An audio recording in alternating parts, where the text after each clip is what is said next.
One of the biggest risks you face in retirement is needing long-term care. Long-term care could be going home care, it could be going to assisted living, it could be a nursing home. And so in today's video, what I want to do is show you how to stress test your financial plan to see if you can self-insure this risk or if you'd be better off buying insurance for it. And so if you're ready, let's dive in. We're going to look at the retirement budget calculator to show you this new feature that we just added. Okay, so we're in the retirement budget calculator. I've got a hypothetical scenario built for John and Nancy. And you can see we're on the future view here in the retirement optimizer. And John and Nancy are 59 years old. They're planning to retire at 65. That's the green line here. And his life expectancy is age 82. Hers is age 85. And so you can see right now, based on a simple plan with 3% inflation and 4% growth rates, we get them all the way down to her life expectancy. And there's still a lot of money remaining, about $673,000 remaining. So what we're going to do is we're going to stress test this for long-term care now. And we're going to come over here and we're going to say that they're going to self-insure this risk.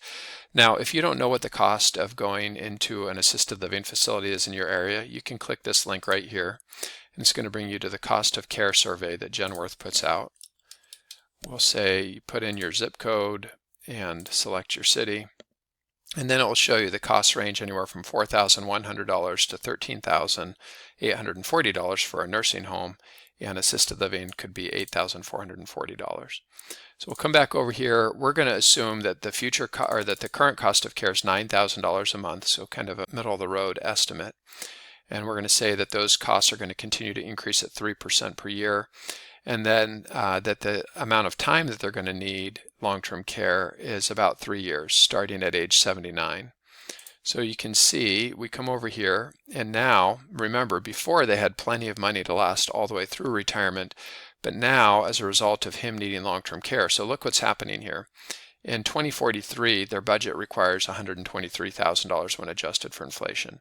But now, starting in 2044, the expenses jump way up because now we're having this big medical expense. So as a result of 1, 2, 3 years, 3.5 years of long-term care, at age 82 he dies, but they have also depleted all of their resources down to zero. So she has no more income, or she has no more liquid assets at that point, and her Social Security drops in half because at that point she gets to keep the higher of the two Social Security benefits.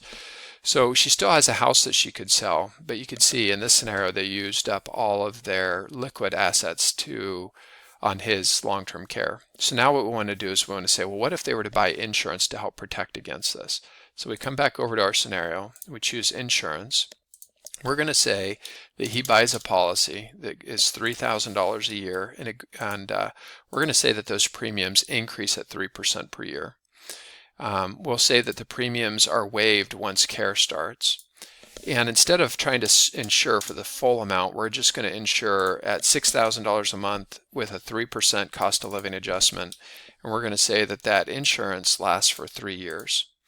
And then, of course, we have this preferred payment account. So if you have something like an HSA that you want to pay these expenses from, you can choose which account you want to pay the premiums from, or any account that you want to pay for the long-term care from. If you just leave that blank, it's going to use your default withdrawal order. Okay, we'll hit save. And now you can see, as a result of purchasing that insurance, now when he dies at age 82, she still has $487,000 remaining, and she makes it down to age 85. Now what's happening when you choose to buy the insurance is it's adding an additional expense to your budget. So you can come up here and you can go to insurance and medical, and then come down to the bottom and you'll see you've got this new long-term care insurance expense that's been added. So it's $3,000 a year, or $250 a month is how much the insurance is costing. So this way you can see, I hear people say sometimes, they say, well, if I just save $3,000 a year, then that'll be my pot of money that I could use. So this helps you see if buying insurance is a better deal than just trying to self-insure that risk. And in this case, it looks like buying insurance would be beneficial. Now, of course, you have to qualify for long-term care insurance. It's not easy to get. There are fewer and fewer people, insurance companies offering this type of insurance these days.